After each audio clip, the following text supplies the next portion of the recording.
Hello Rahul, welcome to my class. Hello ma'am, hello sir. Very good morning. And my name is Anirudh Das. I'm a teacher of chemistry for J NEET and class 11 12 chemistry. I'm teaching for like past 4 5 years, and I have a quite a good experience in teaching offline and online coachings. Okay, so today I'm going to take my first session with Rahul. Okay, so hi Rahul, how are you? Okay, good, good. Yes, I am also good. Okay, so before starting our session, I want to ask you some good questions. That what is science for you? Okay, okay. Yeah, that's a very good answer. That science is all about answering rationally. You have to think rational. Anything, you have to give a logic behind it. And I want to ask you one more question. Name a person who inspires you to study science. It can be anyone, any great scientist, or in your also from your family members. Anyone. Yeah, it's a very good inspiration. He is also my inspiration, APJ Abdul Kalam sir. Yes, thank you so much. So let us begin with the session today. Okay, so today we will be studying CFT. CFT, that is crystal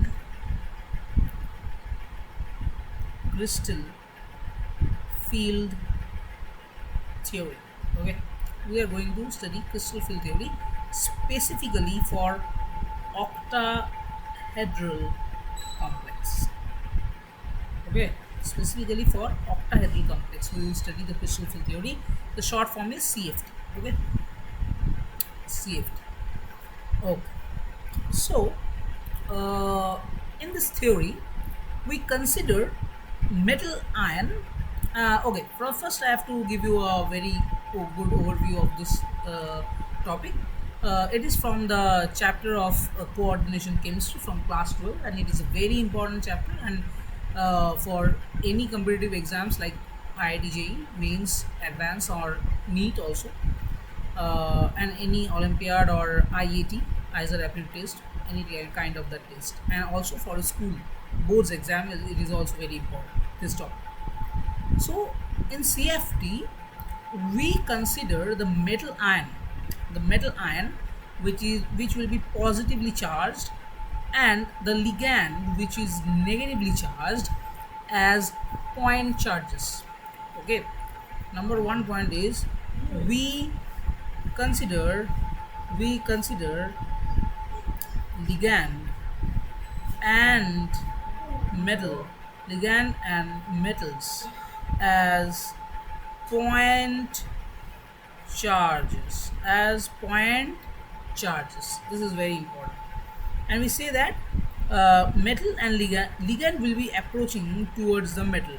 Ligands will be approaching towards the metal in specific and certain ways. I am going to show you how it will come. Okay, but if you say that if the ligand has no charge, if there is a neutral ligand like ammonia. Okay, let's consider the metal ion M plus, and there is a ligand like ammonia with NH3. Okay, NH3 with a lone pair of nitrogen. So see, if there is no accurately charge on any ligand, but it has must be a dipole. Like N is more electronegative, so it will be like delta negative, and hydrogen will be delta positively charged, and it will act as a dipole. Now it will attack the metal ion. Okay, so uh, here the dipole is considered as a point charge. Okay, point charge. Now uh, now we are considering some facts here in the crystal field theory. Okay, the fact are the metal ion, which is M plus, is considered as static. I told you that the ligand will approach to the metal ion. The metal will be static and the ligand will be approaching to the static metal charge. We are considering it. Okay, see, whenever we make a theory, we have to consider some facts. Okay, we have to just let, like we right now when we solve a mathematics, we like let we hold something like this. Okay, consider, we have to consider some facts like this. Okay, so this is a fact that we have to consider. Okay. So basically what is happening here, there is an ion-ion interaction happening here. This is an ion-ion interaction. Interaction happening here. Okay. This is an ion-ion interaction happening here. Okay. Now, let's come to the very important part from here. How the metal will approach in an octahedral complex metal. Okay. Okay. First, we have to know the what is octahedral complex. Octahedral complex is like metal ion will be there, and there will be 6 ligands inside the coordination sphere. Okay, inside the coordination sphere, metal ion will be there, and there are 6 ligands. So the coordination number of an octahedral complex will be 6. This is very important. So there must be 6 coordinates bonds. 6 coordinates bonds are there.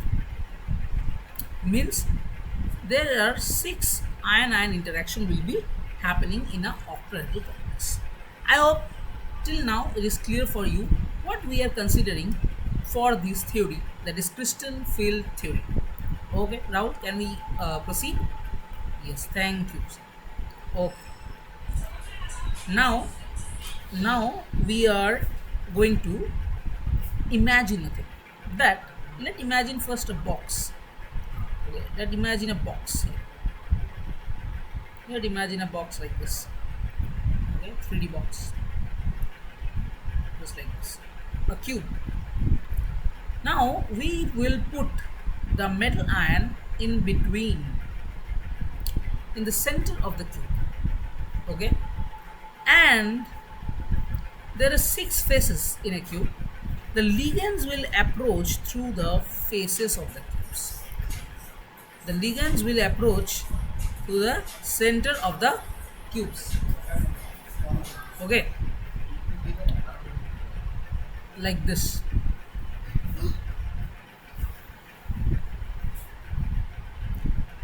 Okay, like this it will approach. See, there are 6 ligands approaching through the 6 faces of the box towards the metal ion. So how it will look like? How it will look if we remove the box? How it will look? Let's see that. It will look like this, something like this. That one is coming from the back, one is coming from this side, one is coming from this side, one is going upside, one is going from downside.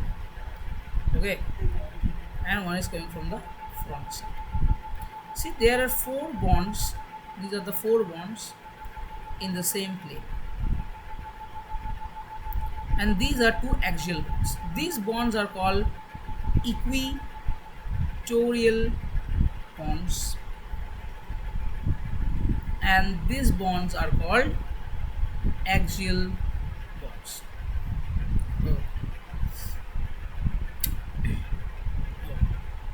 Now, in a complex, we all know that metals are from the D block in it. Our metals are D block, from the D block. So, you know D orbital have 5 subshells like this. 1, 2, 4, 5. One is d x square minus y square, dz square, dxy, dyz, dzx. These are the 5 d orbitals. Now the problem is we have to know what orbital it is. Okay, first know this, dx and dz, these are called axial orbitals, and dx, dy, dz and dzx, these are non-axial orbitals. Okay. Now, if you want to see the structures, the dxy, dyz, dzx, these are non-axial. Why? Because they are present between the axis, not on the axis. They are present in between the plane of the axis. Like if we consider x and y axis, the plane, the dxy orbital will be present in between this xy plane. If we consider this an y axis and this a z axis, the this will be like this. This is dxy, this is dyz, and how will the dzx will be around z axis and y x axis. So it will be like this. So this is zx. Done. And if we have to draw dxy square, x square y square, x square minus y square, sorry, and dz square, how it will look? The dx square minus y square will look like this.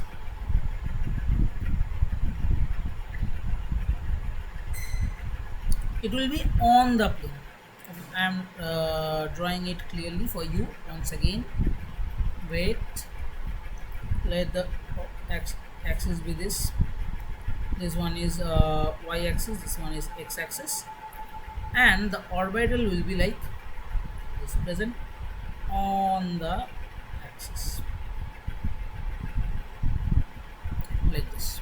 Okay, this is dx square minus y square, and dz square is a very special axis. It's present on the z axis, that is d, like this, and there is a circular ring around this axis. This is dz square. Oh, so you know that any bond, see all the coordinate bonds here with the metal, the ligands are forming the coordinate bonds with the ligand. Those are type of sigma bonds. Those are types of sigma bonds. No, and sigma bonds always happens to be strong if they are happening with an axial axis. Axial. Okay, axial orbitals are used for making sigma bonds. If two axial orbits overlap, head-on overlap, then a sigma bond is formed. Okay, so we will consider this axis. So this axis will be preferred more. This axis will be preferred more. This axis will be preferred more. Okay. Next, go to the next slide. Okay. Till now it is clear for you, Rahul? Okay, thank you. Okay. Any question? Huh? Okay, I can repeat for you. Yes, the metal is present in the center of a cube. Imagine a cube and put the metal inside the cube in the center. And imagine the ligands are approaching towards the metal through the 6 faces.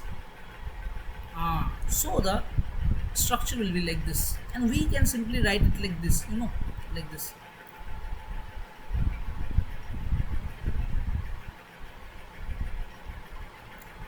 The ligand is like this. These are equatorial, and these are axial bonds. These are basically bonds. Okay. Now let's understand the concept. Okay. Now let's understand the concept. See, the d orbital, all the 5 d orbitals are present in equal energy state when it is in the ground state.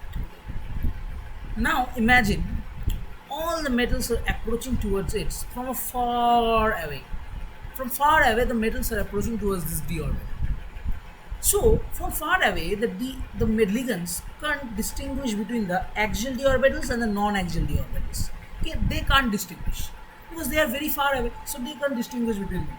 So they approach towards them, approach towards all the 5d orbitals with equal intensity, with equal intensity. So they excites all the d orbitals equally. So they excites all the d orbital equally. So first, all the 5d orbitals will be excited. First, it will all the 5d orbitals will be excited. Excited state. This is called far field effect or far field excitation. We can also say like far field excitation or far field effect. Okay, we can also say like excitation. Oh. This excitation is called far field excitation because the ligands are approaching far. When the ligand approached near, they are near to the d orbital, they can distinguish the axial and non-axial d orbital, right? So what are the d orbital? Again, write it here. Again, writing it: dxy, dyz, dzx, dx square minus y square, and dz square. So I've told you that sigma bond will be more stable around where?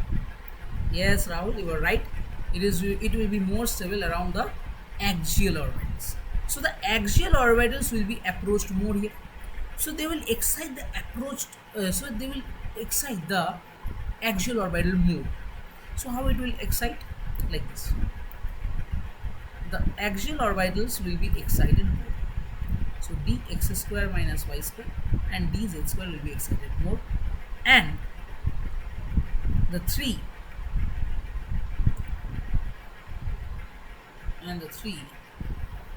non-axial orbitals like dxy, dyz, dzx, they will be de-excited. They will be de-excited. Okay, they will be de-excited.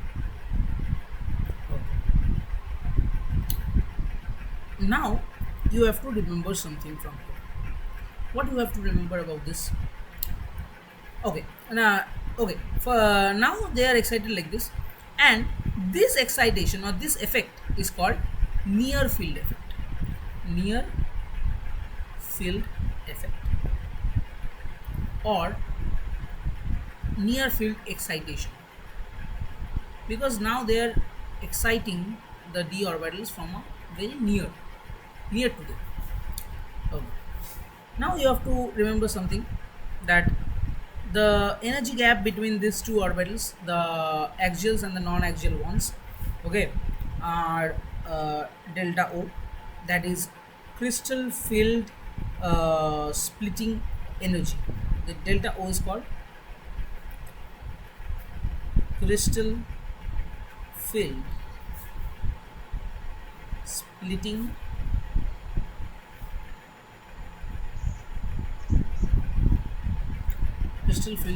energy.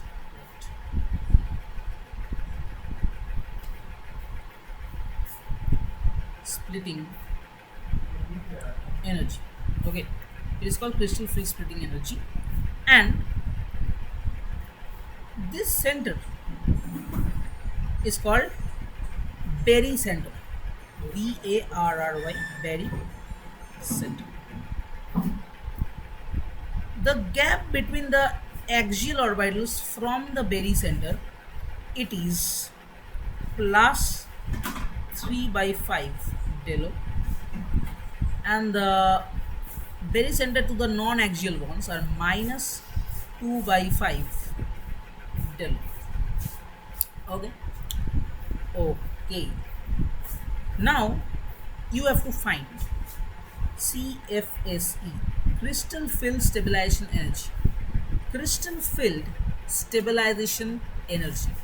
What is the formula? One more thing I have to tell you, that this three non-axial d orbitals, these are called T2G, and the axial d orbitals are called EG. The axial d orbitals are called Eg. Okay.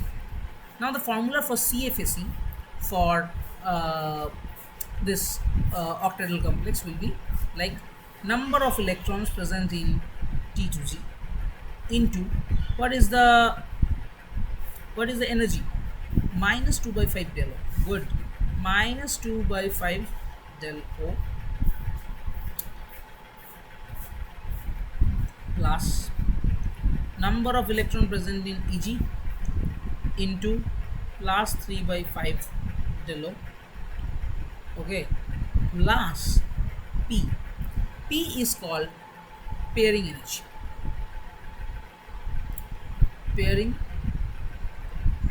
energy. P is called what? Pairing energy. Okay. Sorry, Rahul. Okay.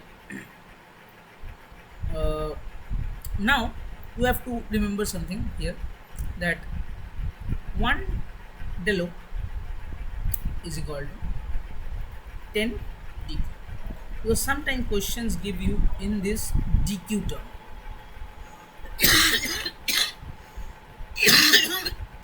Sorry, question will give you in dq term, so then you have to convert it like this. Okay. What else you can say here, that yeah. Okay, what is pairing energy? Pairing energy means, okay, I will give you an example that you will understand after that. So I'm giving you an example by you have to find the CFSE for like D6, and D6 there is one more thing, that is high spin. What is high spin? And D6 will be there.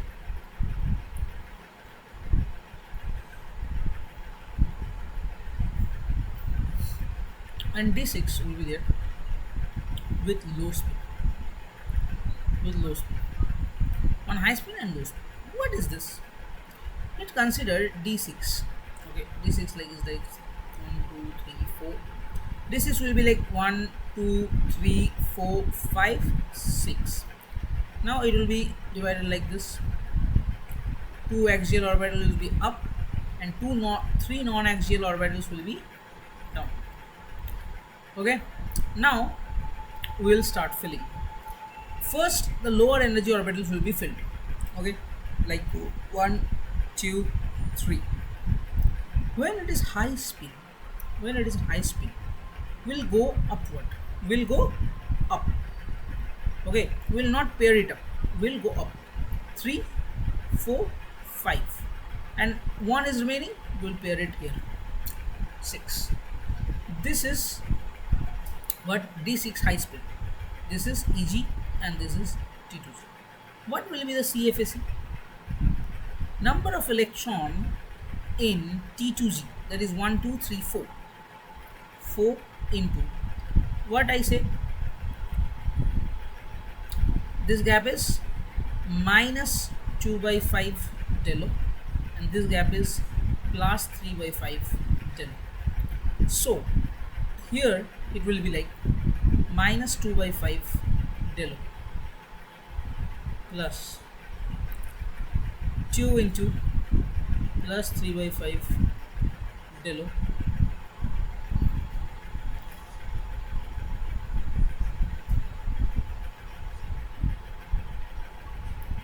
del O. Okay, and plus pairing. Now the pairing energy. See, before the splitting, how many pairs of electron are there? Only one. And after splitting, there are also one. So there is no pairing happen. So before it is 1, and after splitting it is 1. So minus 1. So it will cut. And if you calculate this, it will, if you calculate this one, this will come like minus 1.6 del O, and plus if you calculate this will come plus 1.2 del O, that is like minus 0.4 del O. It's come like this, And if it is D6,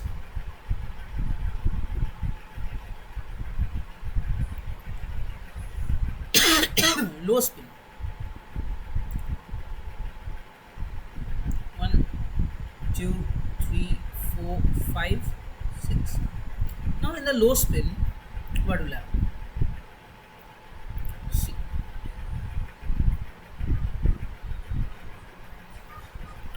in the low spin, we'll first start with the lower orbitals, 1, 2, 3. Okay. Now we'll pair it here, 4, 5, 6. So this is T2G and again EG. Now CFSE will be 6 into minus 2 by 5 del O. 6 into minus 2 by 5 del O. Okay. And plus this is 0 into plus 3 by 5 del O. And now here comes the pairing energy. How many pairs are there? How many pairs are there after splitting? How many pairs are there after splitting? 1, 2, 3. This, see, the change is always like final minus initial to final after splitting. Final, how many pairs are there? 3 pairs are there. So this is 3p plus 3p minus before how many pairs are there? Only 1. So 1. So if you calculate this will be 0. Okay, and if you calculate this is 4p, and 6 into minus 2 by 5 del O, this will be like minus 2.4 del O plus 2p. Okay, so this will come, the CFSE will come like this only. Now you have to understand something here, that when the D6 in the low spin phase, low spin state, okay, so there is a certain amount of more energy, that is 2. See, when the pairing energy, what is pairing energy? Pairing energy means the energy which is required for pairing. Okay, that is only pairing energy, nothing else. So when this is low spin, there will be pairing, and when high spin, we have to avoid pairing. So first we are filling with all the orbital with single electrons. Okay, we are not pairing it here, but in low spin we are pairing it here. Okay, so this is how you can find a CFSE of any compound. We'll see one example of a compound. Okay, you can see one example of a compound,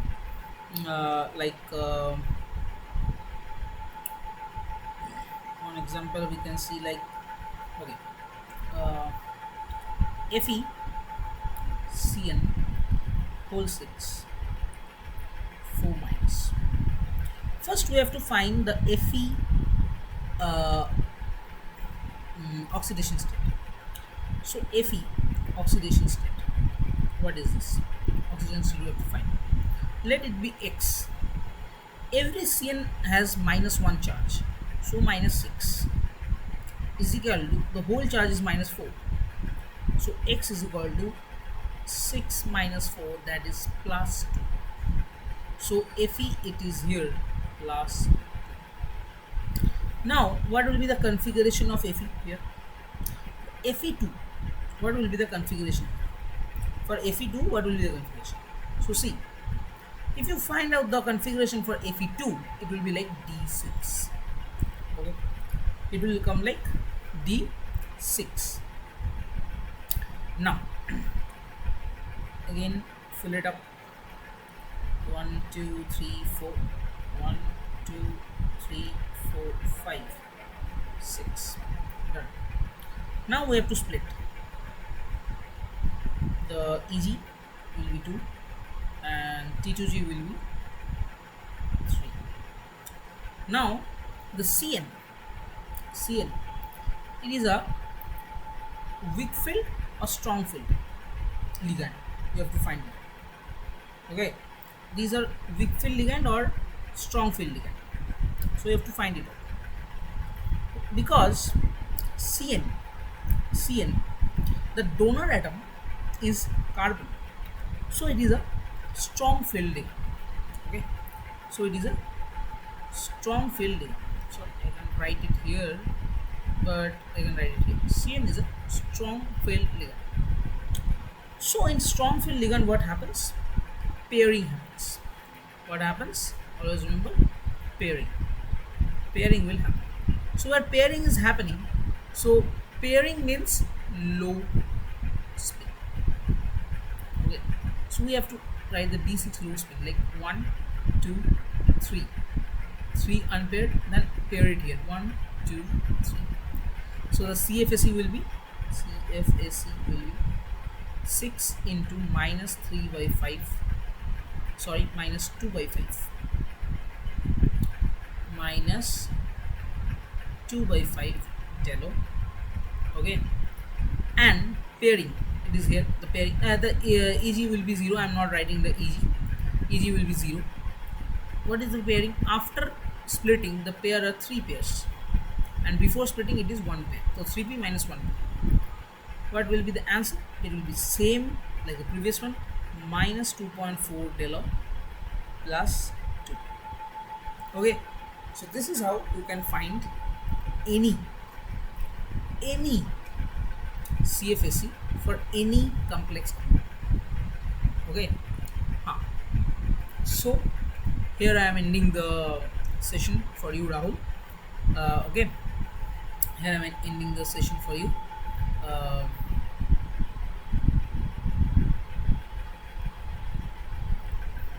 So you can give me a feedback, okay, how you like the session, and give me a rating on this app, and can you kindly call any one of your parents? Yeah, thank you, thank you. Hi, ma'am. Yes, we have finished with the session of today. Uh, yeah, I can say that Rahul is a very intelligent guy. He understands this complex uh, concepts very easily, and he has a very passionate about science. He's very passionate about science, and I think he likes chemistry more. But Rahul, what are you saying? Yeah, you like chemistry more than any subject. Okay, okay. So, uh, give me a feedback on your app, that how you like the how you like. Tell me now, Rahul. Okay, you like the session. Thank you so much, Rahul. Okay, okay. Kindly rate me, and yeah, discounts. Okay, the coordinator will be giving you the information about the discounts and everything for the courses. Okay, ma'am. Thank you. So we are closing the session here. Bye, ma'am. Bye, ma'am. Have a good day. Thank you. Have a good day, Rahul.